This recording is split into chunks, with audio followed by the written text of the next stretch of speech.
સરહદી કચ્છ જિલ્લામાં દિલ્હી બ્લાસ્ટને પગલે પોલીસે નાકાબંધી, વાહન ચેકિંગ અને હોટલ ગેસ્ટ હાઉસમાં તપાસ હાથ ધરી હતી। એ દરમિયાન ભુજમાં આવેલી હોટલ જનતા ઘરમાં એસઓજીએ તપાસ કરતાં જમ્મુ કાશ્મીરના 2 યુવકો, એક મહિલા સહિત 3 બાળકો રોકાયેલા હોવાનું સામે આવ્યું હતું।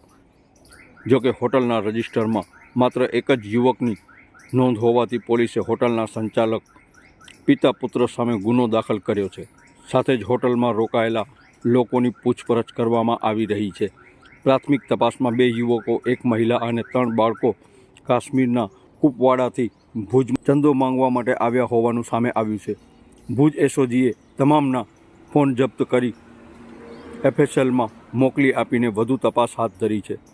આ અંગે એસઓજી પીઆઈ પશ્ચિમ કચ્છ કુલદીપ ગઢવીએ મીડિયા સમક્ષ માહિતી આપી હતી। નમસ્કાર। 2 દિવસ પહેલાં જે આપણે દિલ્હીમાં બોમ્બ બ્લાસ્ટનો બનાવ બન્યો અને એ અનુસંધાને આપણી એસઓજીની ટીમ અલગ અલગ ભુજના તથા જિલ્લાના અલગ અલગ વિસ્તારમાં હોટલ ચેકિંગનું એનું મુહિમ હાથ ધરી હતી। તે દરમિયાન આપણે ભુજમાં જનતા ઘર નામની એક હોટલ આવેલી છે, તે ચેક કરવા દરમિયાન તે હોટલમાંથી 2 કાશ્મીરી યુવક, એક મહિલા તથા 3 બાળકો મળી આવેલ હતા અને જેમના રહેણાંકના રજિસ્ટ્રેશન બાબતે પૂછપરછ કરતાં તેમણે માત્ર એક વ્યક્તિનું રજિસ્ટ્રેશન કરેલું હતું, બીજા કોઈના આઈડી પુરાવા કે કંઈ માહિતી લીધેલ હતી નહીં।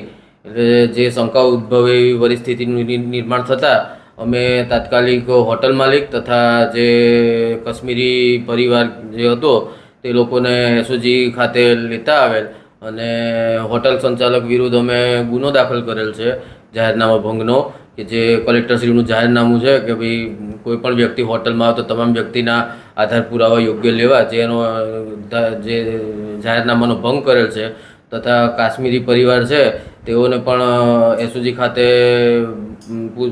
વધુ પૂછપરછ માટે બોલાવી અને તેમની મોબાઈલ નંબર મેળવી તેમનો મોબાઈલ કબજે કરીને તે એફએસએલમાં કોઈ એમાંથી કબજે કરેલ કે કોઈ એમણે એવી કોઈ એક્ટિવિટી કરી હોય જે ડેટા ડિલીટ કરી નાખેલો હોય તો ડેટા રિકવર કરવા માટે એફએસએલમાં મોકલવા માટે કામગીરી હાથ ધરવામાં આવી છે।